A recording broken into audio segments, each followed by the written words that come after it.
Hello guys, 1 month பிஃபோரில் என் ஹஸ்பண்டோடைய sister பொண்ணுக்கு function சொல்லி நான் ஒரு வீடியோ போட்டிருப்பேன். ஃபங்க்ஷன் முடிஞ்சு 1.5 month முடிஞ்சிடுச்சு. ஆனால் இப்போ தான் வீடியோ போடுறதுக்கான டைம் கிடைச்சிருக்கு. ஒசூரில் தான் ஃபர்ஸ்ட் ஜுவல் வாங்கணும்னு சொல்லி போயிருந்தோம்.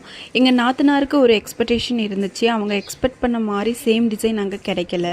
ஆர்டர் கொடுத்தா 1 வீக்கில் ரெடி ஆகும்னு சொல்லி சொன்னாங்க. பட் அந்தளவுக்கு நமக்கு டைம் இல்லாததுனால டிகேல போய் எடுக்கலாம்னு சொல்லி கிளம்பிட்டோம். அவங்க எக்ஸ்பெக்ட் பண்ண மாதிரி சேம் டிசைன் அண்ட் சேம் வெயிட்டில் ஜும்கா தான் செலக்ட் பண்ணோம். ஹிதாவுடைய விஷ் வெஸ்டர்னா பார்பி ட்ரெஸ் போடணும்னு சொல்லிட்டு அவள் எக்ஸ்பெக்ட் பண்ணுற அளவுக்கு கிடைக்கல அப்படின்னாலும் சிமிலராக இருக்கிறத வாங்கிட்டோம். ஃபர்ஸ்ட் வி தாட் ஃப்யூச்சருக்கும் யூஸ் பண்ணுற மாதிரி நல்ல சாரீ வாங்கலான்னு சொல்லிட்டு, பட் அவளுக்கு சாரீ பிடிக்கல. ஸோ அதனால் அவளுக்கு பிடிச்ச மாதிரியே வெஸ்டர்ன் பார்பி ட்ரெஸ்ஸுக்கு போயிட்டோம். அதுக்கு நெக்ஸ்ட் 2 days ஃபங்க்ஷன் டே.